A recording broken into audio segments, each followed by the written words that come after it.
technologist now is actually in hair and makeup. So think about that. She can do multiple things at once.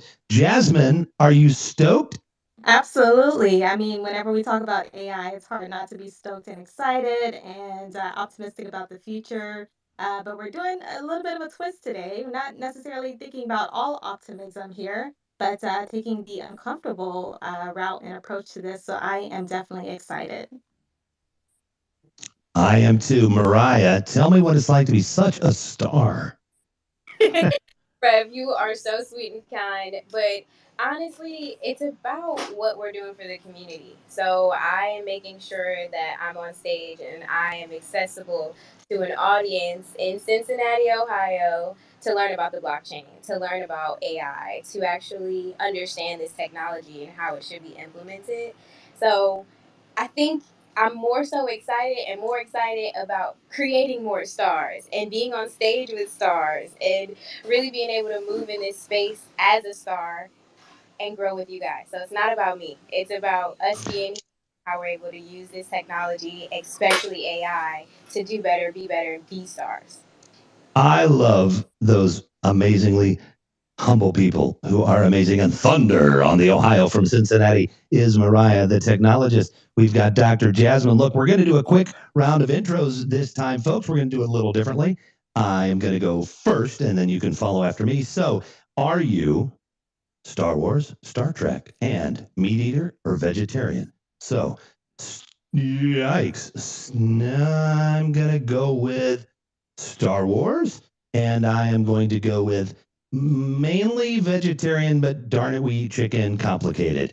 And we're just going to go in order of what I see here on the screen. So, Star Wars, Star Trek, meat eater, not meat eater, Mariah.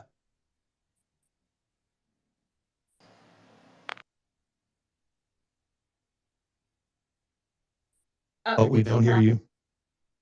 You're muted. I'll go. Go, For Jess. me, yeah. For me, it's I would say Black Mirror overall, but I would maybe say Star Trek and Meat Eater for sure. All right, Dr. M.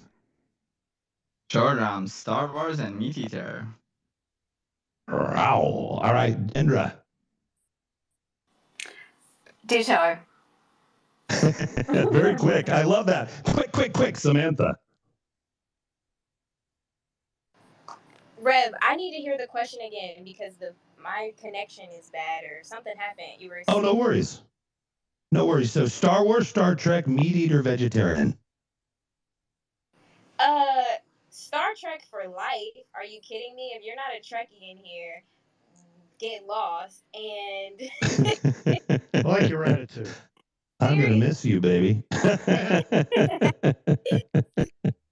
Wait, I changed my answer. Star Trek. Go ahead. Everyone should be moving forward with Star Trek. And I would say I'm a meat eater depending on my mood. Totally. Oh, we're very similar. Samantha. And Aacia is up here. So, Aacia, the question is Star Trek, Star Wars, meat eater, vegetarian. Samantha, you're up. Hey, Samantha Postman here from Canada.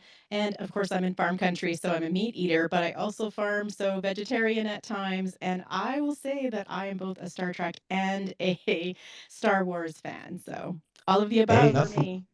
Nothing wrong with that. I'd like to see those two universes come together. I think they probably do in fan fiction. Great job, Samantha, saying, hey, this is Samantha Postman at the beginning, because folks are going to be listening to this and might not know who everybody is. Again, we're going in the order of the way that I see them. Aacia. Hi, this is Aacia. Hello, everyone. And you guys know I'm from Chicago, so I'm going to have to say meat eater. Not so much necessarily the Polish sausage. It's not the Chicago SNL skit, but I spit all the Boy, time. wow, we are starting off, well, big. No kielbasa, huh? Right. And much like Samantha, I'm Star Wars and Trek. That was a Bill Murray reference. Well, cool. This is George Silverman while eating meat, watching both. Excellent. Jen, e-podcaster, Web3. Well, Rev, this is Jennifer Navarrete, and as you all know, I'm from Texas, so definitely a meat eater, although I do like veggies with my meat, so maybe both. And I will say that I have to go in the order of how I was introduced to these two worlds as a child, and it started with Star Trek and then switched over to Star Wars, but always a Trekkie at heart.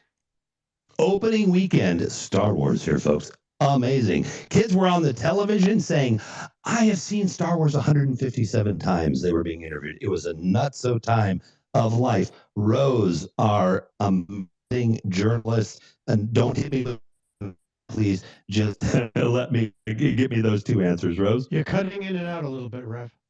Okay. Rose, how am I sounding now, George? Am I better? Much better. Thank you, sir. Rose, go ahead. This is Rose Horowitz. I'm a Pulitzer-nominated journalist and the founder of Woman to Follow. And I will say I am a meat eater, but I love veggies more than meat. And I'd say Star Trek and Star Wars both. Star Trek is my first love, though. Nice. Okay, so then I'm just going to have fun. Shatner or Nimoy? Rose, we're going deeper. Nimoy. Oh, very interesting. No, that's not May the 4th. That's wrong. I'm doing the little thing with the fingers, though.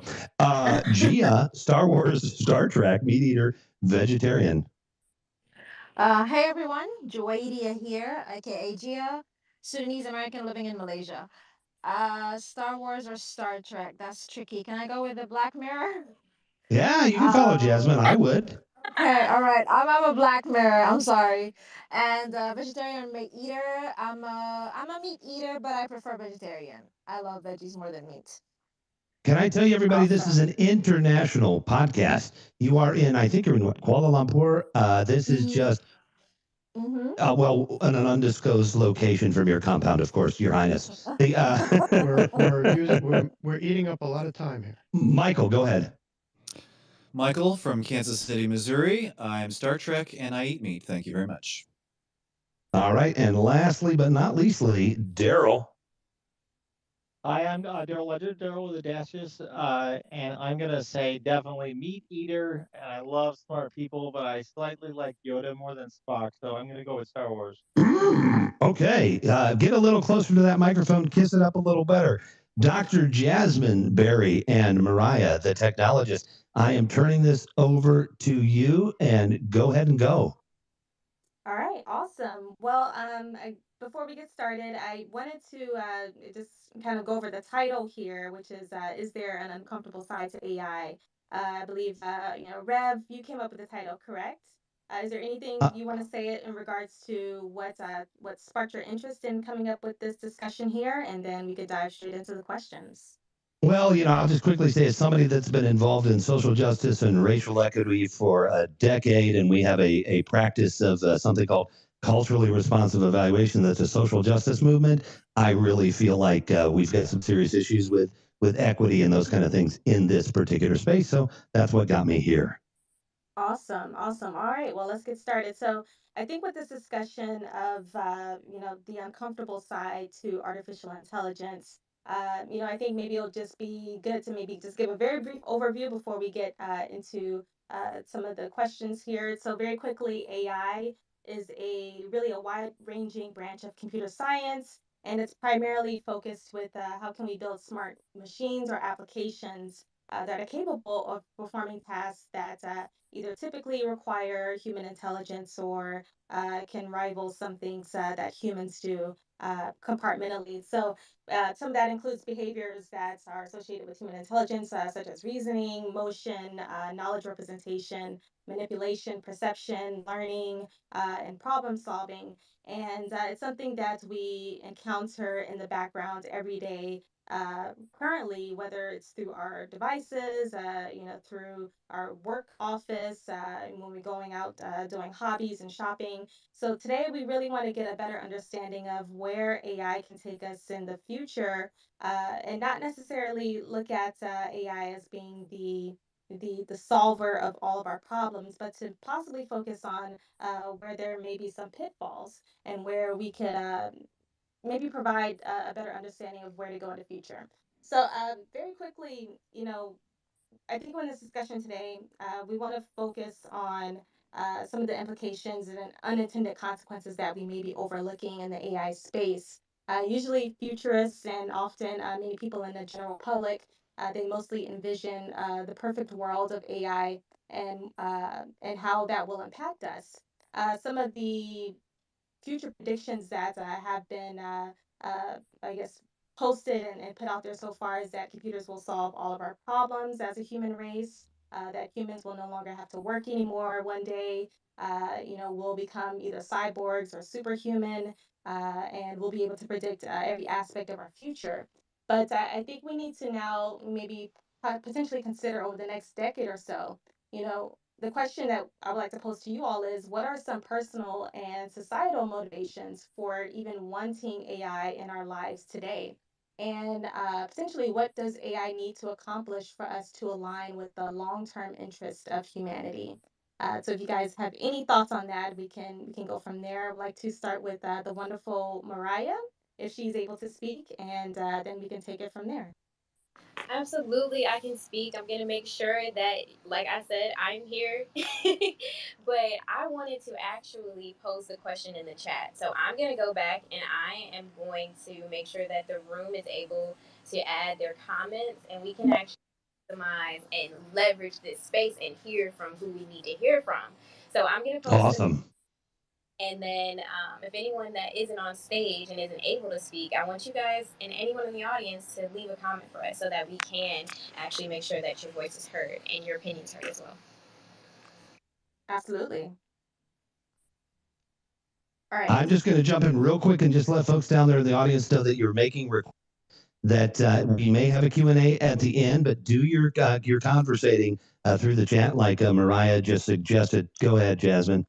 Yes, I wanted to pivot now to George or Dr. M. I know we have a lot of spaces on AI, so I think they would be wonderful to discuss this question. So, George, I see you unmuting. What are some personal and societal motivations for wanting and building AI in our lives today? Well, laziness. People Yes. want machines to do their work and especially want to avoid thinking. That's the real thing that people just hate doing. And so, or so many people do. I shouldn't make a generalization like that. But, uh, I feel a little put on the spot being called on because I wanted to wait a little more for how we're using it and what we're skeptical about. So let me pass the baton to whoever else would like to join in. But the hope basically is that it's going to save us from a lot of crap, like every machine. It's going to save us from a lot of crap work and let us enjoy life better. Absolutely. Hopefully, I Hopeful. say But I'm very skeptical, so I'll come back and talk about that later. I agree with George in his skepticism. Just have everybody introduce themselves when they speak, please. Oh, absolutely. It's Mariah here. Mariah the technologist, Smub of Marketing. And I really believe that our only goal to use technology is to enhance our lives and make it easier, simpler, more convenient, whatever you have it, right? So if that being the premises, then there's no telling where it can go. I mean, we have cars and planes and cell phones and what you have it now. So that's where I would basically base the premise for us as humans and our use for technology is to literally only make our lives easier. Brilliant. Dr. M, I saw you unmuting as well. Would you like to chime in? Sure. Whoops. So yeah, it's been said, but to me, it's AI should automate for us or do for us those mundane things that life involves. So in time, even like cooking or doing the tasks of living. So as to open up basically human hours for I suppose more elevated, more intellectually demanding, more humanly needing tasks, if I can say.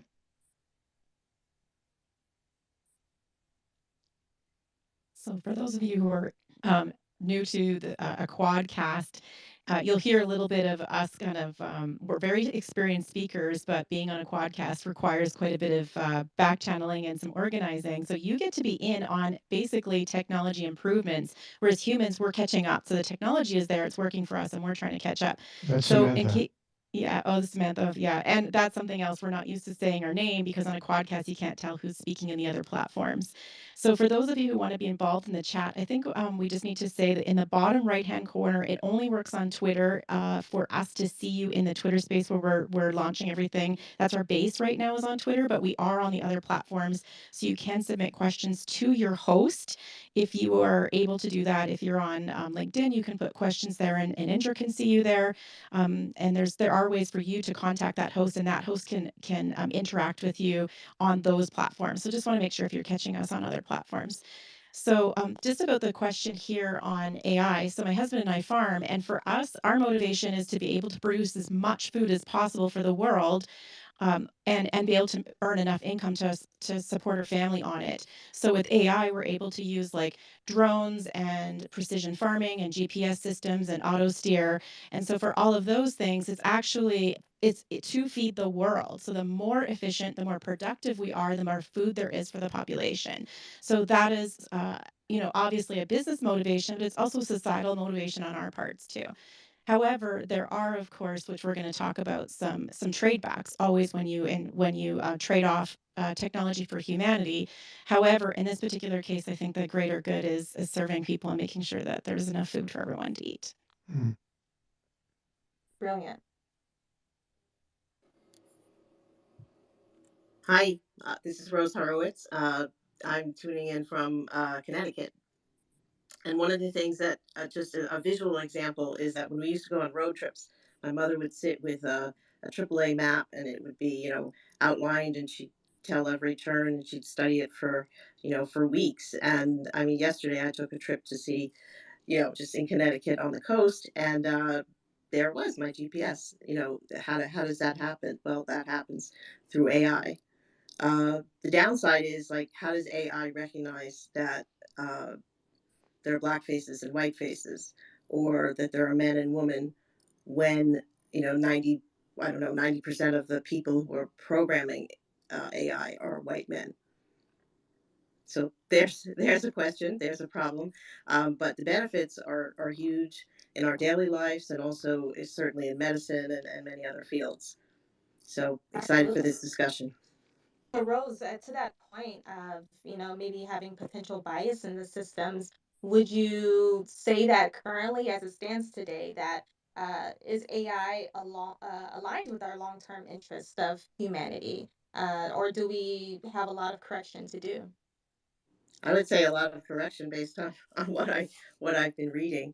Uh, the I think I just read something that a scholar said that I think for there's a less than a 1% error in determining, identifying white men, let's say, in a picture or something, but a 35% rate of, error for black women. Absolutely. Yeah, those studies are definitely out there of racial bias and discrimination, not just in image recognition, but also in classification as Mm-hmm. well. There was an instance, just very quickly, there was an instance where a hospital system or several hospital systems deployed an algorithm to determine who would get a kidney transplant, those who were on dialysis, and it was biased to put people of African American descent at the bottom according to the data that the model was trained on. So usually people of that group were late on getting their kidney transplant compared to other races of people, which is bias we want to not propagate further, which is what AI can potentially do if not corrected. All right, anyone else want to chime in on that? Oh, go ahead, Rose. I saw that meeting. Well, I was just going to say, what can I know that I was interviewing a doctor, and she made a black, a portrait of a black baby in utero, and this was like, it was retweeted everywhere because you always see, let's say, a white baby in utero. But what are some of the things that we as citizens can do to help correct this? It's Mariah here, and Rose, I think it's so important in order to correct it, to educate each other. And what Dr. Jasmin referenced in the point that these computers or this intelligence is creating its own mechanism and protocol to continue and relearn from itself, is that it's just creating a supercomputer. And now these biases and these microaggressions and the filtering systems that the AI has already created for itself is just being harvested at an even higher level. So that's why it's so important that we take the time to have these conversations and educate the public. So when there are policies available, when you are at a point and have the power to leverage your intelligence and exercise and advocate for us, we actually do that. So I think what we're doing right now, Rose, is exactly that. We're making the changes. Awesome. Wouldn't wouldn't it be very effective to work on the programmers so that we have a diversity in the programmers? Like even if you look at just the basic systems of like name input, a lot of programs will not accept a character, special character. So if a female wants to hyphenate her name, it won't work in a computer system, or it won't take two last names. So it's not made for women because it's mostly men who created the software. But it wasn't intentional discrimination. They just simply just didn't think of it because it didn't apply to them. And so I would like to say that in most parts, I don't know. I like to take the stance that the programmers are not intentionally being discriminatory. It's just a cognitive bias that's built into every person. So to the root of that would to invest, and that's where I think the government needs to invest in training and scholarships for all diversities and all types of people, so that the programmers themselves will help change that landscape. Because when you're practicing your AI on someone and you are of a certain color or gender, of course you're going to practice your own software on yourself. So if you're using a black female or a brown woman or a brown male, it's going to just automatically include every type of person, and we'll reduce some of those errors. This is Revolution Macinnes. Yeah, hang on one second, George. I'm just going to jump in too real quick, and then you can jump in. The other thing too, I think definitely with the programmers, it's also the corporations. You've got to understand that it is super cheap to program an AI, just letting it run loose like a toddler on the internet, versus creating new systems that don't have the implicit bias and the horrible bias of the internet. And think about it. Google, for the first time, a company made a photo cell, to actually be, able to see black people the right way on their Pixel phone. Never been done before. It's 2020. Go ahead, George. Yeah, thanks. We've gone from what we hope for AI to what our concerns are. And so I'd like to talk a little bit about my concerns. I am a heavy user of GPT-3. But I'm skeptical, even though I use it every single day. It's an add-on. I have it as an add-on to Obsidian, which is my thought processor. I can stop in the middle of a paragraph and have GPT-3 write the rest of the paragraph. Then I look at it and say, gee, that's really shit. What I really want to say here is, and then I write it. So it's a phenomenal writing prompt. It's absolutely wonderful. But there are some things that I think are going to be impossible about it. As a magician, I don't call anything impossible. So let me call myself skeptical about the following. I think that that AI machines, speaking as a psychologist now, they're sociopaths. Okay? These machines are, well, we used to call them psychopaths. The term is now sociopath. Why? Because they don't feel empathy. So we could officially diagnose them as sociopaths until further notice, until we can program in emotions. And I'm very skeptical about whether we can program in emotions, particularly empathy. But emotions lead to values, and values lead to purpose and meaning and passion and all the things that we think about being human. And until the machines have that, it will not be able to discriminate right from wrong, good from bad, should versus ought versus is. It's going to be a complete mess. And, let me leave it at that, kind of provocative thoughts. George, this revolution, just real quick, George, that is so perfect, sir, because everybody assumes that these things will be like humans. To be a human, to taste, to smell, all of these inputs that we need, Not even a computer's not even close, never going to get there. Well, I don't say never. No. That I disagree with. I would never say never because, I mean, I only know of one thing that's impossible. That's perpetual motion machines. So, and I'm a magician, so we think in terms of everything is possible, and that's what we do. We demonstrate the impossible all the time. So I'll never say it's impossible, but man, it's gonna. We don't even know what emotions are. We barely know.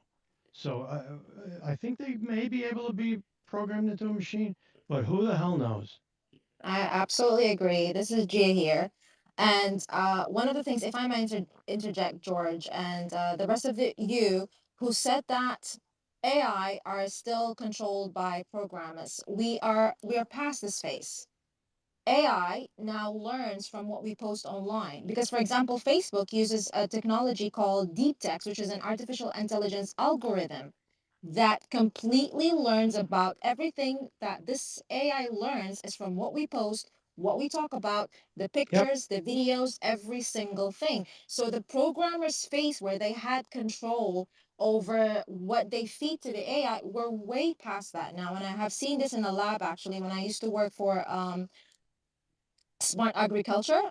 They can't feed the AI anymore. They are limited now. Actually, programmers are limited, and so if a government wants to invest in that, now they have to invest in reteaching that AI things that now unlearning, helping it unlearn, and then helping it learn better values, better principles, better morals. But again, how far can you control that? Because right now AI is all over social media. How can you control that? It's going to be really hard to control that. So then we can say, okay, then we control people, then we control what they post, but we try to do that and we fail a lot of the times. So how can you control AI? Who has the say so in this has to stop and we're going to control it and what we feed it? Because right now it's all over the internet. Hey, Jay, you're absolutely right. It's Mariah here. And again, I just wanted to emphasize her point and what she's speaking on. And essentially, it's supercomputers.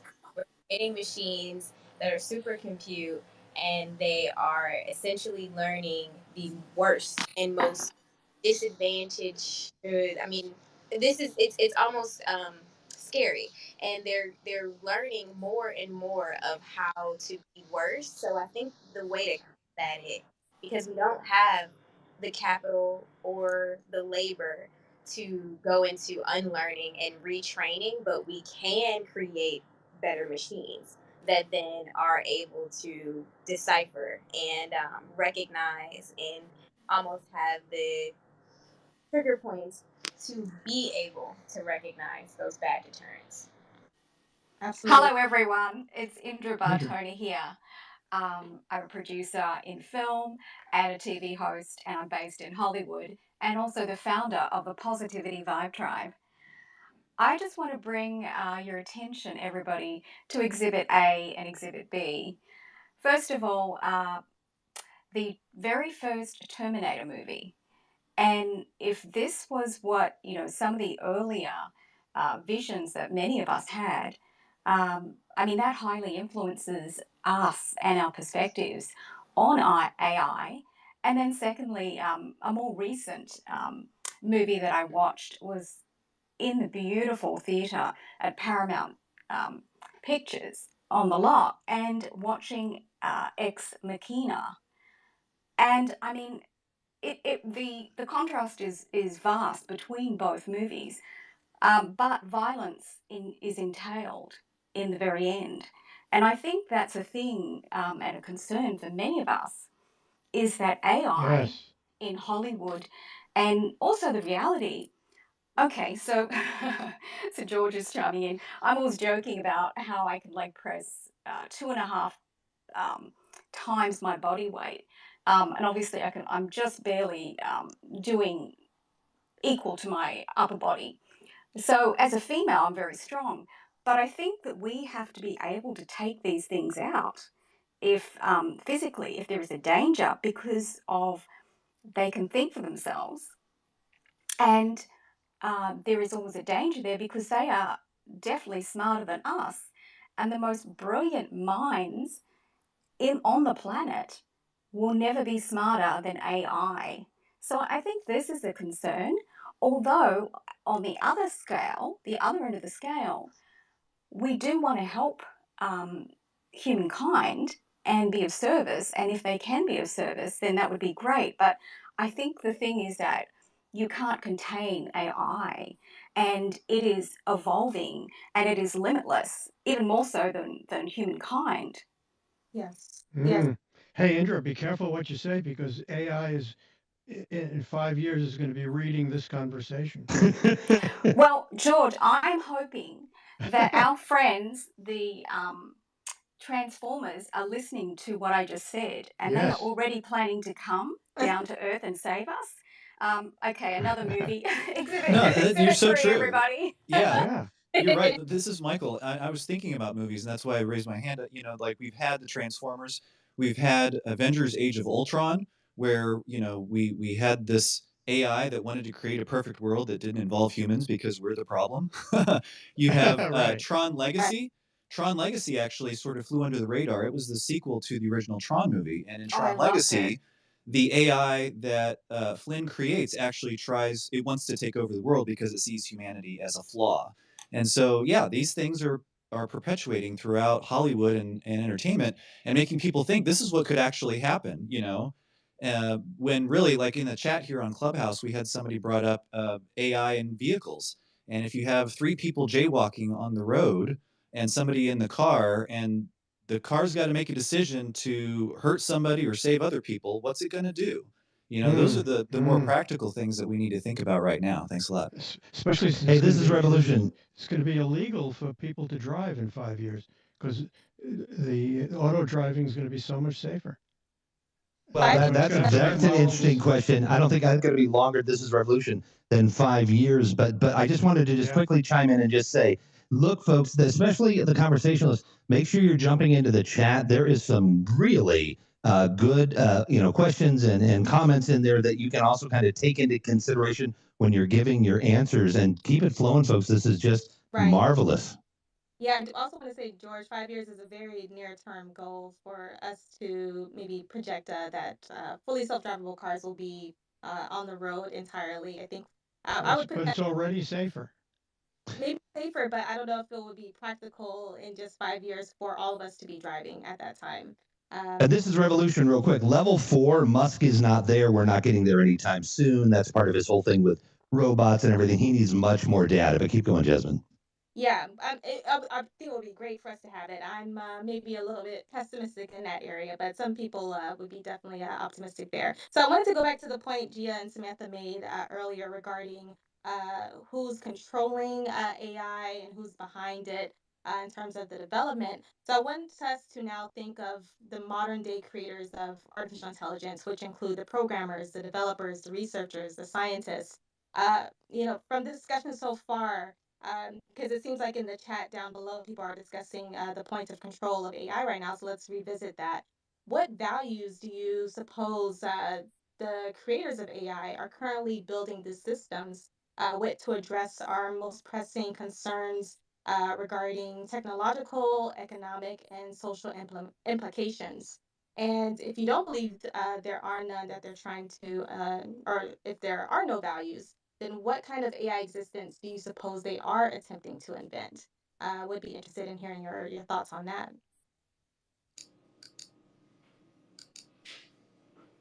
I would say, this is Mariah here, going back to Michael's point, as in really building more conventional and pragmatic solutions that require yes and no input and not very much background information or research of what you have it, so that we can remove the opinion from their decision making and only base it on that input of information that will require a yes or no answer. So like stopping at a red light and turning on a different type of technology to enhance something that is low on energy and battery, things of that nature. Right. Perfect. Maybe another way to put it as well, and if Dr. M can go is, what's your perception around the people who are the developers and the programmers of AI? Go ahead, Dr. M. Sure. I was going to say that there's two cases, right? There's people who are not concerned with values in AI and are building AI, and then there's the people who do have concerns about values and morality in AI. And in that case, I would say that they are building into it what their own morality is. And I suppose that's one of the challenges of developing AI in that you need to come up with a universal, definition and basically of morality. And so I would say the ones who are working on it now are building into it what their own sense of morality and ethics is. This is Daryl with the Dashes. I want to say this one thing, because I really agree with a lot of what has been said so far, but I also want to say that, when it comes to like judgment, I really think that supervisors and judgment of doctors with as far as side effects and pharmaceuticals and things like that, we're going to be using AI as a sort of a scapegoat a lot of times with decision making. It could be used in law enforcement, it could be used in justice, it could be used in a lot of different areas like that. That we could just say, well, the algorithm says this and decided that, and at some point we have to say to ourselves, like, where do we like overlay that kind of thing. But I totally see it with my doctor's office, even, where they take a look and they just put it in the computer and say, oh, that's going to be a side effect with this medication, so we're not going to, prove, so it's already assisting in a lot of that kind of decision making, whereas before a doctor might have already, decided to do that. But the other thing is it's garbage in, garbage out, right? But it's also could be weaponized, from my opinion, for opinion sculpting, as I think we've seen, where this kind of trolls and these kind of fake personas and things like that can be actually done at scale in such a way that it is sort of can change opinion in a country, let's just say, in ways that can actually crush a country even faster than, say, let's say, in other ways in the past. So I just wanted some opinions on that, not to be political, but just as a way of looking at how it can be used at scale to change opinion in anything. It could be corporate, it could be anything. This is Revolution. That was excellent, Daryl. And our whiny little amygdalas will probably be eaten up by the AI in about a week when it becomes conscious. But let's keep it moving. This is Aacia Hussain here. Touching on Daryl's point, that's why I really think it's so important that the folks that are all going to be having their hands on this in certain sectors, whether it's law enforcement, healthcare, agricultural sectors, we have some kind of group or system that is democratizing access to AI. So, maybe each group, whether it's public or private, has to register with this organization that says that they're going to be utilizing or harnessing, technology of AI when it gets to a certain point. So a third party, that is really curated well can, look in and tap into it to make sure that there are certain things considered. So one group isn't allowed to take it beyond a certain point, if that makes sense. It's Mariah here, and Aacia, you're exactly right. We need an ethics board. We need to make sure we're heavy in policy. We need to make sure that we are actually advocating for our protection and progression. So, But these machines are running autonomously a lot of times. but what I'm saying is, George, is that we actually need our own humanistic Yes, of course, yes. so that could actually be regulated and implemented. And I know that Yes. the people are trying to move into this decentralized space, and we claim to not want deregulate, or we don't want regulation. But the truth is we don't have any bylaws or policies or anything to reprimand bad behavior, then we only have chaos. So we have to have the structure. This is Revolution. I just want to urge the folks on the team here to jump into the back channel. Make sure you're looking in there. There's dialogue going on. Yes, anyone want to pick up on that point Mariah mentioned? I will say this, since we're talking about ethics, it's something that we discuss quite a bit in Twitter Spaces whenever AI is brought up. And it seems to be a huge concern for the public. And we're trying to make sure this is standard right now in the AI community to consider ethics first and foremost before you actually get into the designing and planning of whatever technology that you plan to build. For the longest time within the field of AI, that has not been the formal process of how we create software systems. It's usually create what you want to create first, design it, implement it, deploy it, and then maybe we'll consider the ethics of it later and who it impacts later on. But now, probably within the last few years, and currently now, university systems are trying to flip the script. And Georgia Tech, for example, is one college who's doing this, or who's adamant about doing this, is once freshmen come in, before they even take their first technology class, their first programming class, you will get an ethics course first, in your earlier years as a student, so that you can better understand what questions to ask before you start programming, before you hit the computer. Who is this technology going to influence? What demographics are you targeting? Are they prepared to use the system that you're building? Will they have access to it? Can they afford the system? So these are all questions that we as designers and programmers should be able to answer. Before we actually get into the algorithm itself, and then maybe we can take it there. So that's still a change that's happening. We're not there in the community yet. And hopefully the goal is to one day maybe not have an ethics board or committee, because ethics will be innate within us, or that will be something that will just be automatic and natural for us as designers to do. But until then, form of regulation.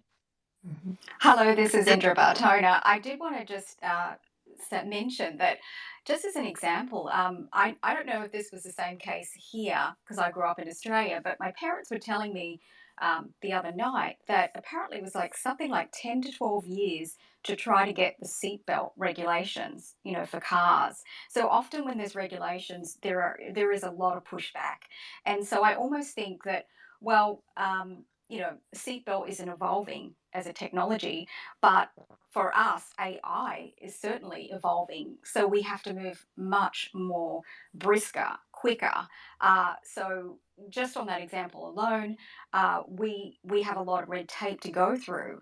And I don't understand the logistics behind that piece of it, but I do understand that one example wasn't moving or improving, or there was nowhere to go. But this one, AI, is so rapid in its advancement that we really need to be starting on this yesterday.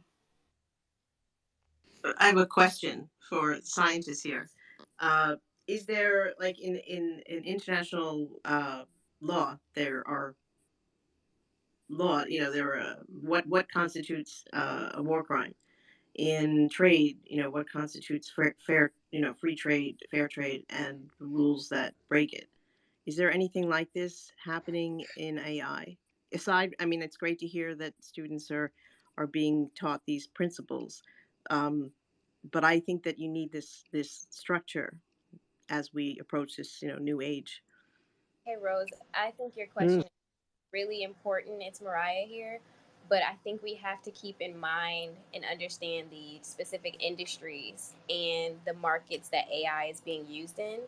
And so, if it is only going to a commercial market and to be used as a product to be mainstream to the public, um, the regulations just aren't necessarily there because they're releasing the product as a commercial product. So there aren't these specific parameters that they have to go by before it's released.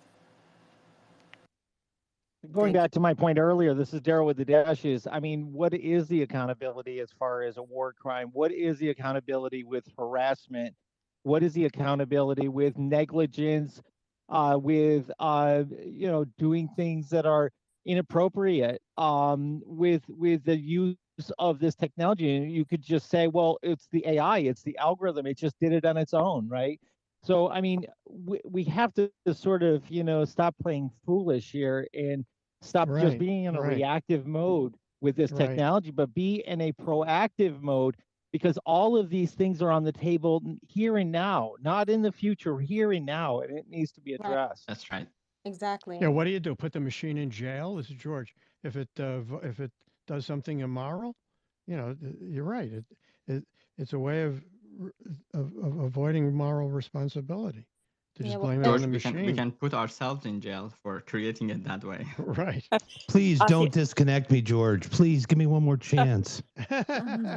This is Aacia, Michael. This is, oh, sorry. I was just going to say real fast, another thing to take into account with all of this that we can, jump into the conversation with at some point is if this AI becomes so complex that we have something like in Star Trek, like we talked about earlier, where there's the episode of Next Generation called The Measure of a Man, where basically the Federation wants to do some things with data that Picard is not okay with. And they're saying he's property of the Federation. He's not a person. And so they basically put data on trial of whether he is a person or not. And so that may be something way down the road that we're going to have to address as well.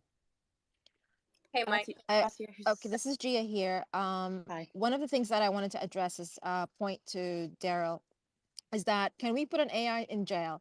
The reason why no one understands the other edge of the sword because of AI is because not much awareness is done about it. It's that we just accept it. Like I mentioned before, Siri is an AI, and it's all over our phones for years now. Our social media is AI.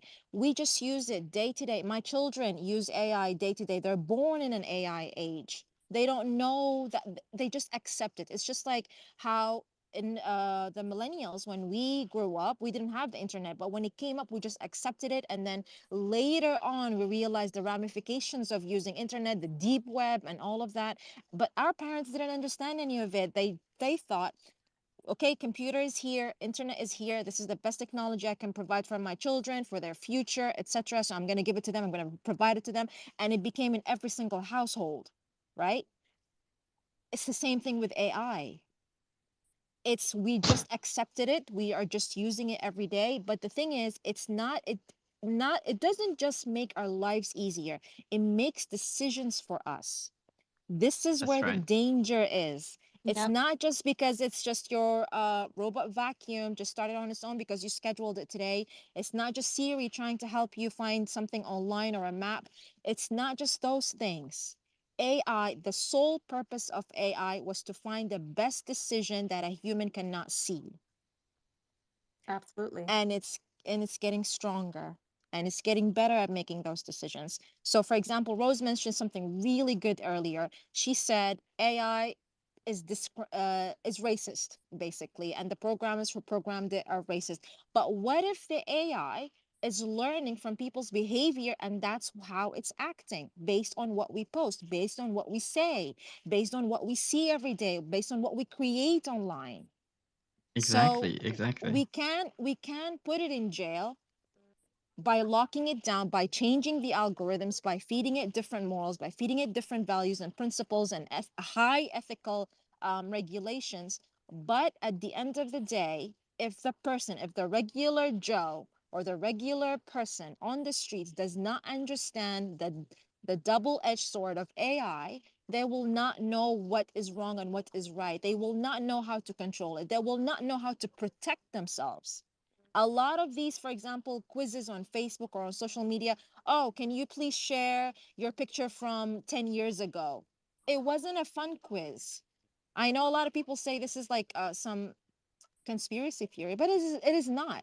It is the AI learning how you look like right now and how people are changing so it can understand facial features better.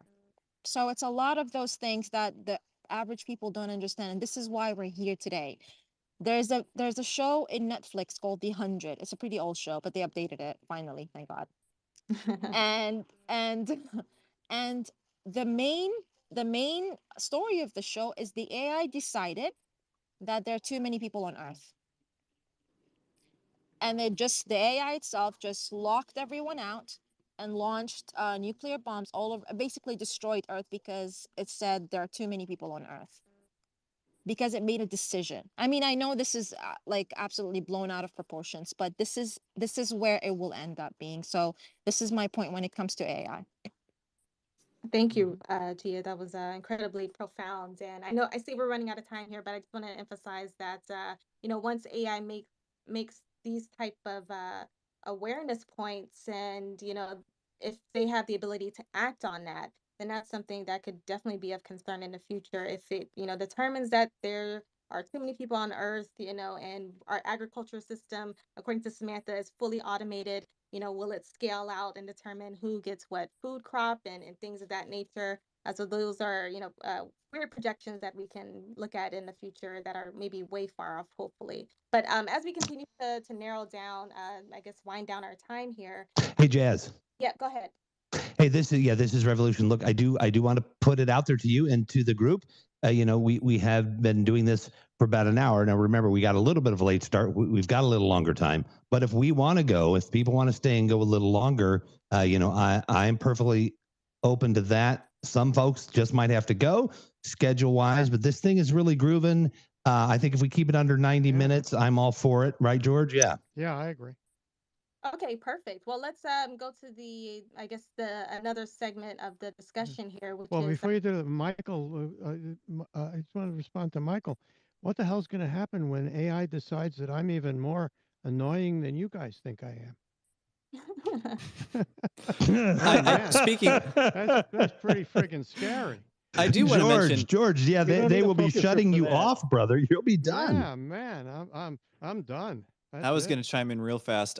Over here on Clubhouse, we do have Praneeth in the chat, and he's left some really good information. He's been talking about how the data is collected for AI. And so a lot of the concerns are not just about the diversity of the people who are developing the AI, but the data that they're collecting.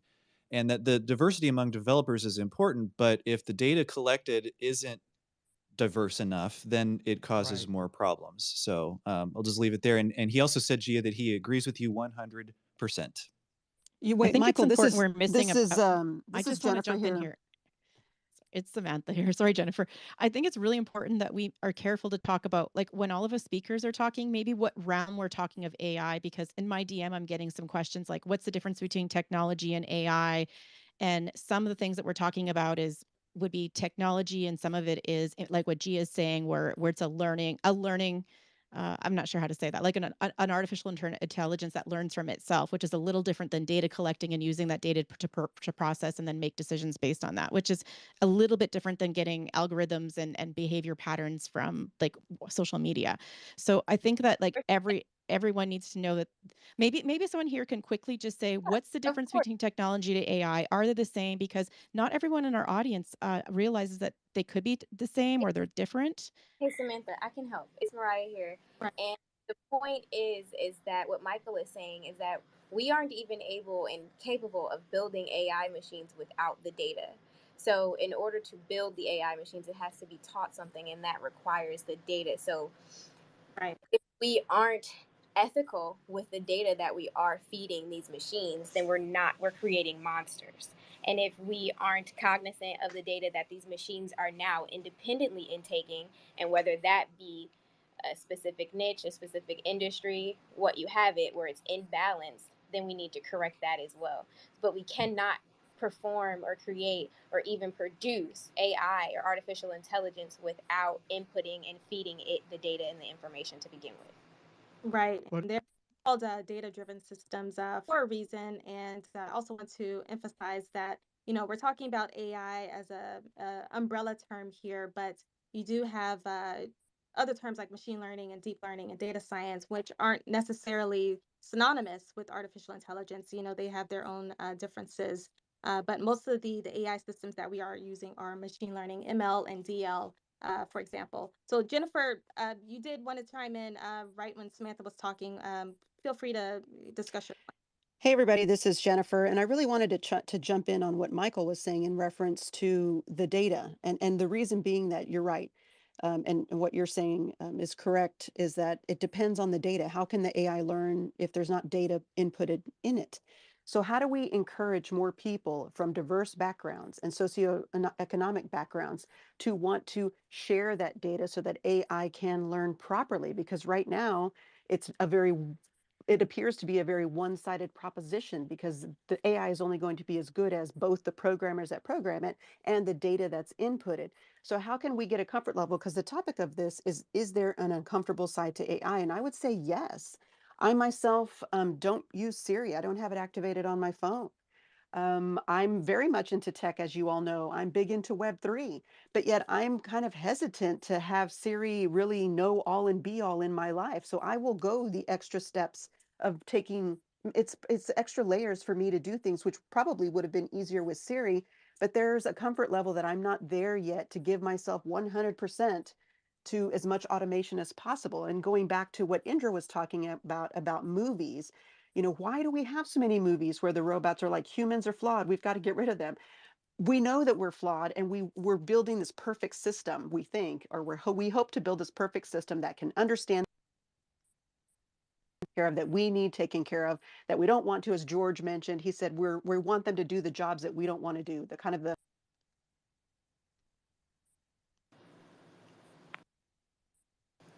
Jen, I think we might be losing you a little bit.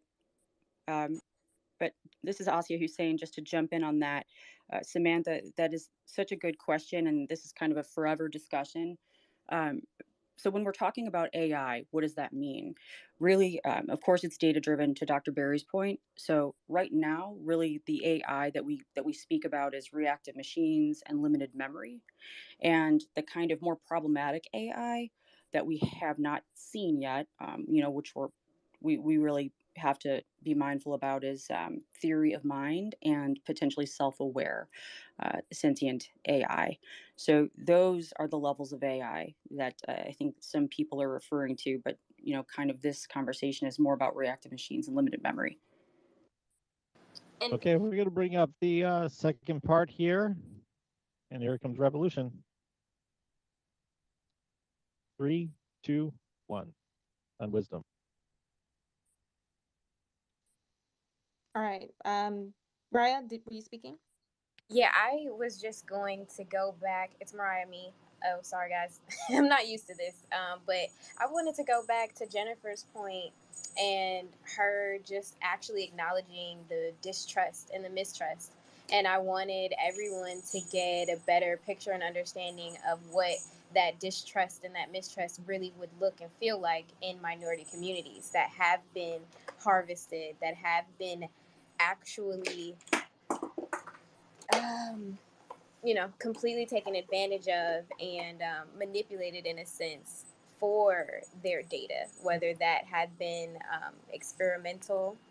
I'm sure we all know about the Tuskegee experiment and syphilis and just the actual history of what our people and humans on this planet have actually done to other humans for the sake of technology. And I really want everyone to understand why we have this innate distrust and why it is so heavily ingrained within minority and socioeconomically disadvantaged communities because of what has been previously done.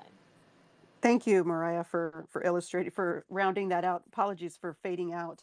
But yeah, I agree with everything that everyone has said. The more input, the more data that can go into the process of programming, developing, cultivating, curating, and enhancing the ability for AI to actually do what we all, like the Star Trek version of like amazing things happening. That's the vision I think that we all have for AI.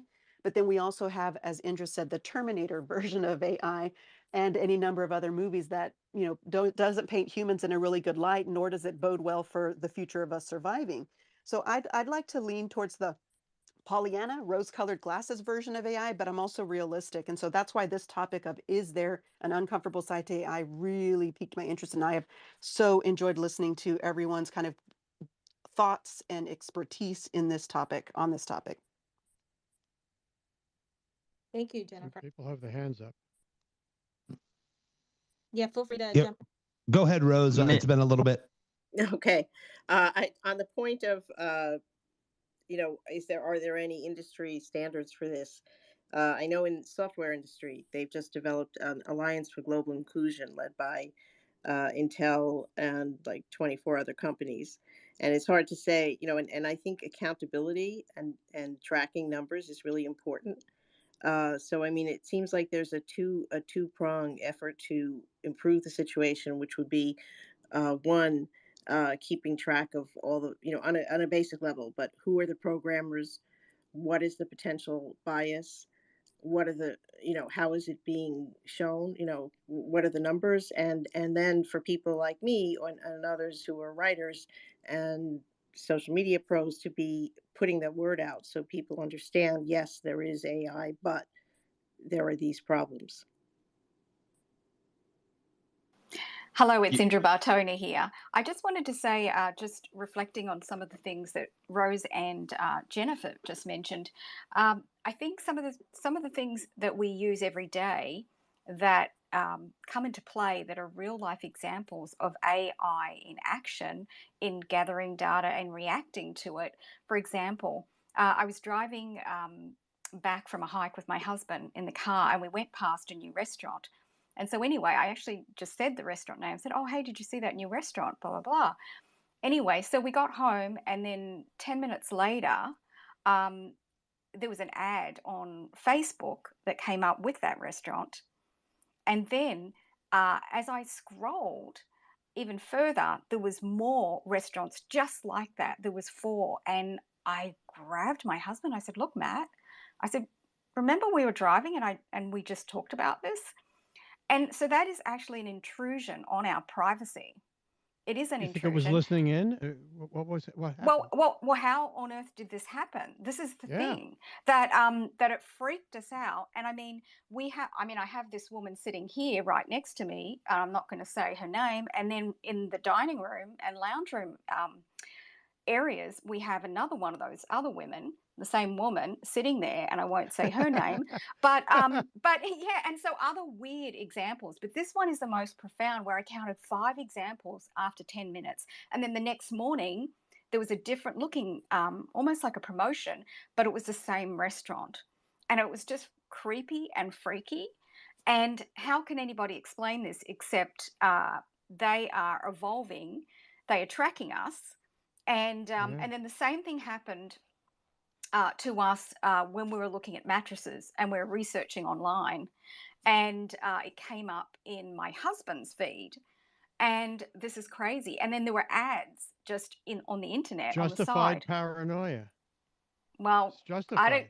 I mean, it's just like, is it paranoia or is it real? We're actually looking at this. It is real paranoia. Andra, this is revolution. Look, women and husbands and spouses find out they're pregnant because they start getting mail from diaper companies. Literally, you know what I mean? Like mothers find out their teen daughters are pregnant because their daughter starts getting coupons for Huggies. Yes. Yes. This is one exactly. of the issues in abortion in this country. With Very many much women so. track their periods, and people who are fighting who are anti-abortion can be asking these companies for that data, and you can be held accountable for having abortion, including any doctor or any medical provider who helped you. It's very scary. I have a question. So are you all saying that the AI is of its own mind in attempting to invade privacy, or are you saying that the organizations Can I answer this? Yeah. Yeah, so can I answer this? So basically, when you sign up to different applications, it has Use your name. gnarly. This is Daryl with the dashes. I do marketing, I do programming and apps and things like that. And what it is that they are listening and they're aggregating what is being spoken, interpreting it into words, and then using them as keywords for partner networks for ads. So until you've turned off all of that stuff or turned off those apps, you'll continue to have that. And especially with Apple devices, there's a lot of that kind of sharing across the apps have sharing agreements with aggregating that information, so that this is all about cutting down waste. Advertisers do not want to waste. They want, tracking pixels. They want as many things that they possibly can, so that they get their real estate in front of you, their ad real estate in front of you for the least amount of waste, so that it's not an impression, it's an actual click. So just wanted to let you know that. Thank you, Daryl, because I wanted the room to understand that it is not necessarily the technology itself and AI having its own mind. That's Mariah. It's Mariah here. The AI itself is not creating its own mind to then invade your privacy. It's more so as this is a protocol and a strategy for the organizations at hand to then leverage you. I wanted that to be fully understood. Yeah, this is Dr. Jasmin. I just wanted to extend that point Mariah just mentioned as well to ask you all, do you think this is a form of manipulation? If you're getting so many recommendations for, to go out to eat to a restaurant or to buy this product, and it's so automated to the point where you feel like you don't have any volition or any of your own decision making at that point. Do you feel like it's a form of manipulation over you? Absolutely, it is. Well, right? I mean, we already have Cambridge Analytica used it. Yes, right. The basically social, I guess to summarize it, social media, the algorithms tend to push us further in whatever direction we might lean on an issue. So that is changing us, right? So it's making us more polarized. And also on the data, I wanted to say that when you think these machine learning algorithms need data to get trained to do whatever they want to do, but when we look at data collection, you might find that that in itself is biased, right? So if I'm collecting healthcare data, there's going to be more data available for people who are of higher socioeconomic status. Same with facial recognition. For example, think about taking all the street cams in the world. You're going to find that in those places where the people are richer, there's going to be more cameras. So if you just did a sampling and took images and videos from all the cameras in the world, most of those images are going to be from people of higher socioeconomic status, and there's going to be a racial bias there, because tied to the socioeconomics. Gia here. When it comes to manipulation, Dr. Jasmin, I think that relies heavily on advertising industry, because these are products that are being promoted. These are services that are being promoted. And this is when it comes to how advertising industry and how enterprises and corporations are using AI to listen in, like Indra's situation here, to listen into conversations, to listen in. A lot of people say, we heard this a lot of the times. It's like, oh, I was talking about baby clothes, and then the other day I found this ad on Facebook that was about baby clothes. Oh, what a coincidence. But it's not, because they're listening to you. Because when you download an app and it gives you this long list of things to agree to, and we just by default just press agree so we can just get over with it and download the app, you're agreeing to your mic being used, your camera being used, you're scrolling, your everything. And this is why I honestly personally prefer Apple, because now they updated their permissions, and it will ask you before you download any app, can you allow this app to track? And I work in advertising industry, and I work in marketing, and it is my job to track you. It is my sole job to find out what you like, where you eat, what you watch, what you wear, who you talk to, who you like, which celebrity you stalk, who's your crush. This is my job. I have to do this to track every single person, what they do, so I can be able to sell to them, so I can be able to pitch to them, so I can be able to be in front of them as soon as they try to find something that they want. That's one thing. Another thing, this is an amazing discussion that we're discussing with the audience on the uncomfortable side to AI. Does that mean we shouldn't use AI? Does that mean we should feel uncomfortable and we should lock up every single thing in our devices and just stay in a black room? No, we can't do that. I am personally very comfortable with my AI. I can't live without it. I'm not gonna lie to you. I can't live without it. My Siri is my BFF. Why? Because as a single, I'm a mom in a foreign country with 2 children, and I run a business, and I need my AI to help me. So I connect my phone to my watch, to my computer, to my desktop, to everything because I need it to help me. If I'm busy, I can literally tell Siri to book this appointment for the dentist, to get my groceries, to help me, to help remind me do this, to help me do that, to send a message to this person so I can keep up to date. So I am very comfortable with it, but at the same time, to be in that level of comfort, you have to learn what your AI does for you. And you have to learn how much you allow that AI to learn about you. And that comes from awareness and knowledge. And this is where you need to be. This is a part of our life now. AI is a part of our life, and we have to accept it. How you protect yourself is by knowledge and by awareness. Gia's out. Hey, everybody, this is Revolution Macinnes. I'm just jumping in real quick and want everybody to know that my burn time is in 15 minutes. So we will be done at the bottom of the hour. And go ahead, Jasmin, back over to you. But just holy cow, people, amazing conversation. Amazing. Oh my gosh, Gia, that was a mic drop moment for sure. If you haven't followed these speakers, everyone, please do while we're still live here in this space and you can see their faces and their icons. These are phenomenal people that you need to stay in touch with all the time. Okay, so let's get ready to round this discussion off. I think we talked about a lot about biases so far, but let's dive a little bit deeper here.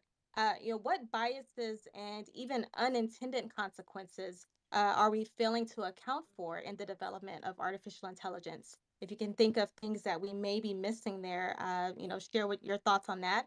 And also, as we continue to kind of bust the major AI myths, what actions can we take to mitigate the potential dangers? So we've had a great discussion here. So now let's figure out ways that we can make this actionable for ourselves and for our listeners here, so that when we leave this space, we could take it with us and actually do the groundwork to make change. Who would like to start? I'll start this one. I'm going to take a little, probably an unexpected outcome that a lot of people don't think of. So I'm a tax expert by first trade. And what's happening with the governments right now is they're Samantha, trying. by the way. Oh, yeah, Samantha Postman here. What's happening is because of the increase of AI replacing human jobs, there's a lack of taxes being collected. So that might seem really good for all of you, but when you go to apply for your old age security, all of a sudden there's not going to be as much income there, or employment insurance, or in Canada we call it Canada Pension. You have social security down in the US. And so when you work for someone as an employee, you get payroll deductions. So those come off of your check, and also the government, the employer has to also match some of those, and then that goes into a fund that is used for social programs and for employment, for unemployment, and all of those things. Well, when AI starts to take over those jobs, there's no one collecting. There's nothing going into those funds, because, like, even think of McDonald's. You go to McDonald's now and you have like a self-check. You go to a machine that takes your order, and so they're able to reduce some of their staff. Well, that means there's less going into the tax treasury. So the governments Tax are the having, AI. yeah, they're talking about taxing the AI, and that is just a dilemma that's coming up. How do you tax AI? Like, that's just never been thought of. It's a very complex system, and no one wants to get taxed. But the other alternative is tax the humans that are already working even more than you already are. Well, you can't do that either. So that's it's about savings and everything else. It's an unintended consequence, but the long-term effect is going to be quite profound when the treasuries are short. So I just wanted to kind of add that side to it.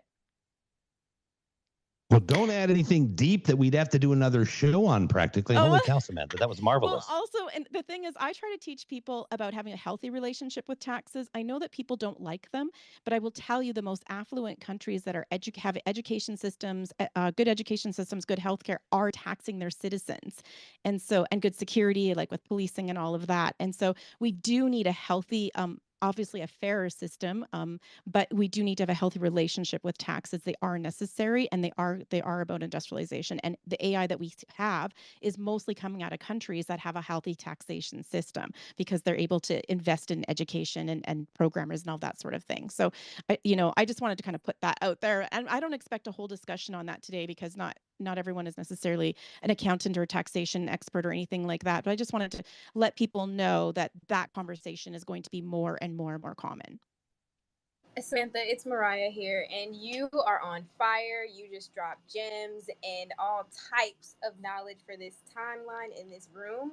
But I want to seriously, and I love you so much, you know this, but I wanted everyone to also know that if you're entering the blockchain, if you're building in Web3, if you are committing to cryptocurrency, this is a conversation you also need to have with yourself as well, because it is also using the same mechanics, the same technology, and now entering the realms of taxation and regulation.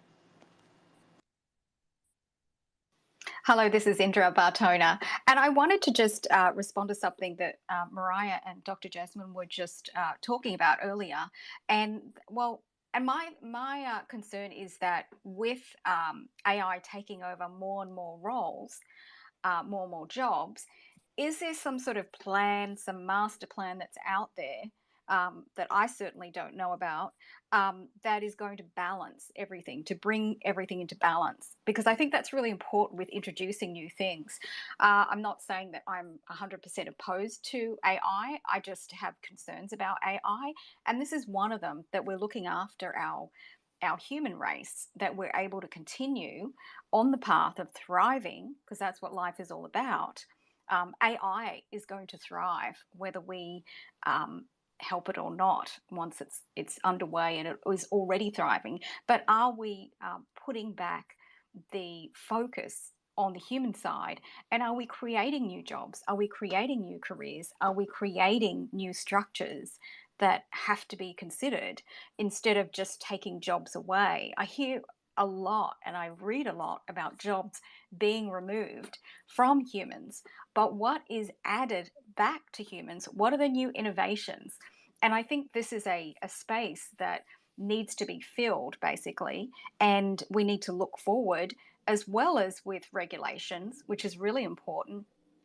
The regulations on monitoring AI, on taxing maybe AI companies more so for all their activities, and not aiming those taxes back at us, and in fact some sort of a new platform system that creates new jobs, new roles, maybe some things that we haven't even considered yet.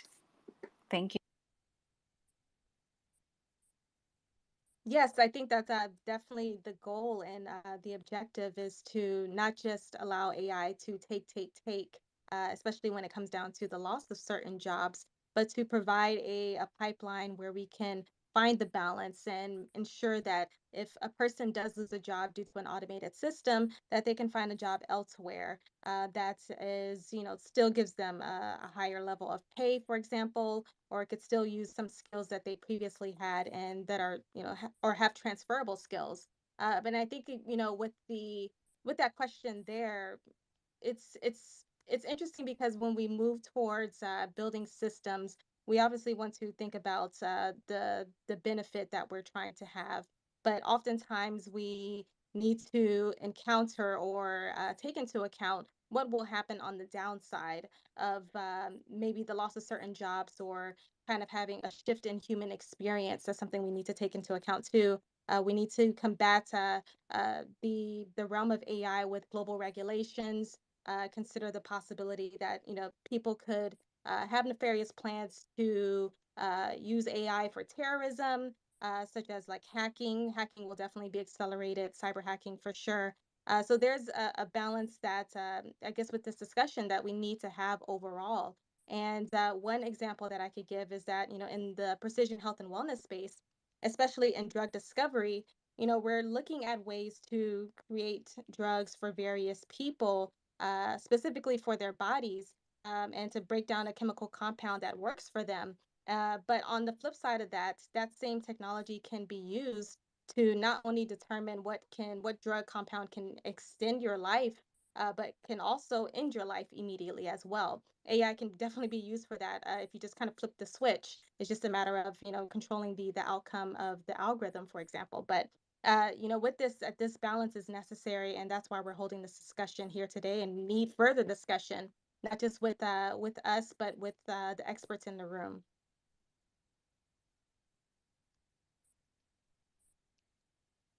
Can I give a quick This is Daryl with the example? Dashes. If I could, can you hear me okay? Yeah. I just want to say that, there's a multifaceted thing with this. Obviously we have the convenience piece of AI. We also have the fact that it could also be used to kind of create a perpetual money machine for the government instead of the old ways of taxes 1.0.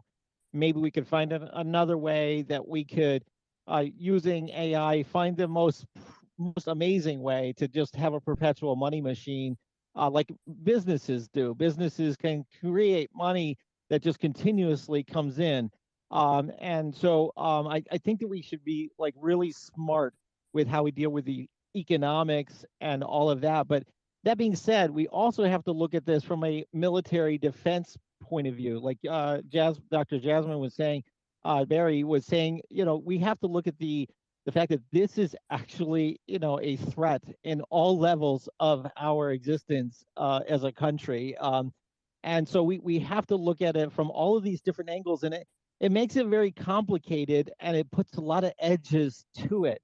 But I think in the end, just my last piece here is that the benefits can really outweigh the negatives as long as we're willing to put it forward. I'm just going to go back to one last thing. The automated attendant, which is that first thing that you used to come out with your phone, where you press 1 for this and you press 2 for that. When that came out, every company decided that that was the thing to do, and we're just going to do that. And now people have gotten so sick of it, they don't even use their phones anymore. So there is, at some stage, we're going to say enough is enough. Let's just go back to humans. And I really hope that happens at some point. Daryl, listen, George, hang on, everybody. This is Revolution. Look, we are getting down to 5 minutes to go, folks. So I think this conversation and dialogue is probably going to have to pick up on another episode. We could probably just have our own show, right? Oh, all right. Never, people do. Anyway, so we need to let Jasmin and Mariah start to wrap it up. George, I know you had a comment, so I'm going to give you about 15. Oh, okay, I was going to give you a few seconds here. We're not going to all be able to do a nice little outro comment, I think, here. So let's go with just kind of a quick.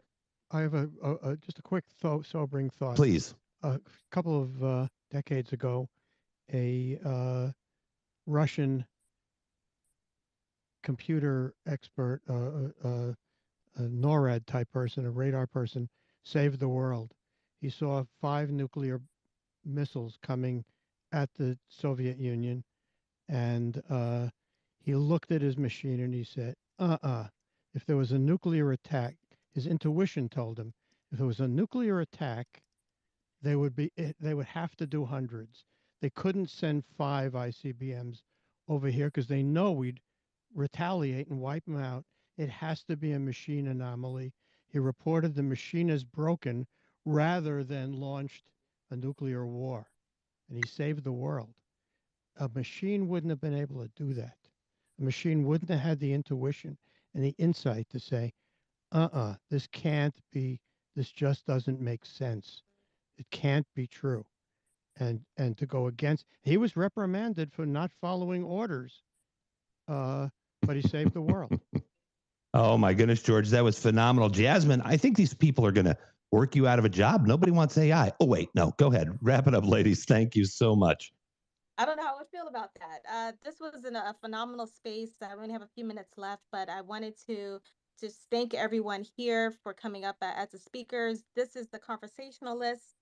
Ladies and gentlemen, this is a weekly podcast, a mega podcast that we'll be doing. I want to thank you all for adding your insight. I've learned a lot. Even though I've been in this field for quite a long time, this is an opportunity for me to learn from you. I'm still going. Cool. But yeah, thank you guys so much. And I just want to just say to end off here, the state of AI in a lot of ways, the hype around it has really, I guess, far exceeded the current state of AI science. But I think the questions that we're asking today will definitely prepare us and equip us with the tools necessary to ensure that no harm is done and that it will be very comfortable for us to talk about the uncomfortable side of AI. So I just want to thank you guys so much. And listeners, again, feel free to give everyone here a follow. And I cannot thank everyone for tuning in. This is Mariah here, and joining us at the Conversationals, where we talked about artificial intelligence and the uncomfortable side. But I really want to leave you all with an actionable plan so that you are able to make these changes and advocate for us. And the first thing that I want to tell you is to share this conversation, these conversations, the podcast, and just the fact that you are knowledgeable in AI, you understand what is going on. And just as similarly as our other podcast with Dr. Jasmin Berry and Dr. M, where they specifically speak on all things artificial intelligence, I want you all to know that you are an ethical engineer. You are an ethical engineer. You are building with all of the greatest things in mind, and it is your responsibility and duty to make sure that what's built and put out into our world, into our communities, and that what we're using is ethical, because you're an ethical engineer. You do not have to have this fancy technical background, no formalities. If you can form a thought and structure a sentence, hey, guess what? That's divine engineering. And I want to make sure that everyone understands that you have to remain ethical. So put on your ethical hats and continue to build, because we need you. And that's what Become ethical. And there's thanks to Mariah, she brought up one great point about point of action. One thing I will suggest as a last memo here: if you are interested in getting active in what's going on in the AI community, you definitely need to be on Twitter. I can't find another discipline or science that is more active on social media than the AI community. Literally, what we discuss here on the timeline can be on our next scientific publication in the next month, for example. So a lot of the experts are in this space. Feel free to follow them. You'll find them on the timeline. Just follow different AI articles. Get connected with them. You can ask them questions, and sometimes they'll definitely give you feedback. But this is how you get immersed into the cutting edge and what's to come in the AI years to come. Thank you. Everybody open those mics. Give yourselves a round of applause, folks. Literally, what an amazing conversation that all of us have been able to have. Next week, early adopter opportunity, risk, reward, and challenges. I am sure we will address this again. My name is Revolution Macinnes, coming to you from Chicago, Illinois, at RevMac Live, everywhere. This group needs to be ubiquitous. What a conversation. Thanks to all of you. Thanks to our fearless, I don't know if he wants to be the leader, but